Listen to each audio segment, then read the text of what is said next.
Hi hello నమస్తే welcome to my channel. ఇవాళ రెసిపీలో మనం సొరకాయ కర్రీని ఎలా చేయాలో చూడబోతున్నాం.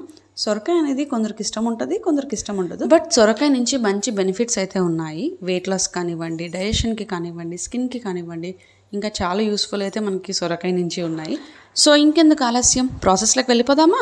ముందుగా స్టవ్ వెలిగించి ఒక కడాయి తీసుకోవాలి. కడాయి వేడైన తర్వాత కొన్ని బాదం వేసుకోవాలి. బాదం కూడా ఫ్రై అయిన తర్వాత హాఫ్ కప్పు దాకా పీనట్స్ వేసుకోవాలి. అవి కూడా డ్రై ఫ్రై అయిన తర్వాత పక్కకు తీసేసుకోవాలి. అదే కడాయిలో ఒక 2 స్పూన్స్ దాకా ఆయిల్ వేసుకొని పచ్చి కొబ్బరి హాఫ్ కప్పు దాకా వేసుకోవాలి. సో పచ్చి కొబ్బరితో పాటు నేను కొంచెం కరివేపాకు కూడా ఇందులో వేస్తున్నాను. మీకు కావాలంటే ఆనియన్స్ తర్వాత పెడతాం కదా, అక్కడన్నా వేసుకోవచ్చు. నేనైతే ఇక్కడ మిక్సీ పట్టేస్తాం కాబట్టి ఇందులో వేసుకున్నాను. ముందుగానే ఫ్రై చేసి పెట్టుకున్న బాదం, పీనట్స్ అలాగే కొబ్బరి ఈ 3 చల్లగైన తర్వాత మిక్సీ పట్టేసేయాలి.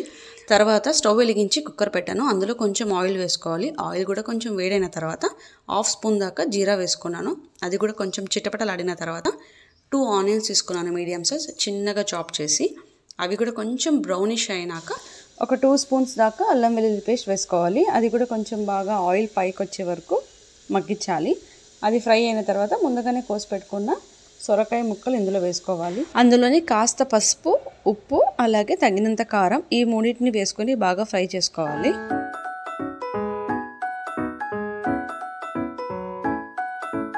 ఒక 5 నిమిషాలు ఫ్రై చేసుకున్న తర్వాత 2 టమాటాలు వేసుకోవాలి. నేనైతే ఇక్కడ టమాటా పేస్ట్ వేసుకుంటున్నాను. మీకు కావాలంటే చిన్నగా చాప్ చేసుకొని కూడా వేసుకోవచ్చు. టమాటా వేసిన తర్వాత బాగా మగ్గించుకోవాలి, పచ్చివాసన అంతా పోయే వరకు. మగ్గిన తర్వాత ముందుగానే మిక్సీ పట్టిన కొబ్బరి పేస్ట్ని ఇందులో వేసుకోవాలి. ఈ కొబ్బరి పేస్ట్ని మనం ముందుగానే ఫ్రై చేసుకున్నాం కాబట్టి ఇప్పుడు ఎక్కువసేపు ఫ్రై చేయాల్సిన అవసరం లేదు. ఒక 2-3 నిమిషాలు అలా ఫ్రై చేసుకుంటే చాలు. 2 స్పూన్స్ ధనియా పౌడర్ అలాగే హాఫ్ స్పూన్ గరం మసాలా వేసుకోవాలి. వేసుకొని ఒక్క 2 నిమిషాలు ఫ్రై చేసుకుంటే సరిపోతుంది. సో నేను ఇక్కడ హాఫ్ కప్ దాకా వాటర్ వేసుకున్నాను. వాటర్ బాయిల్ అయ్యే టైంకి కొంచెం కొత్తిమీర వేసుకొని మూత పెట్టేశాను. సొరకాయ కాబట్టి తొందరగా ఉడకదు. సో అట్లీస్ట్ 3 విజిల్స్ దాకా అన్న పెట్టుకోవాలి.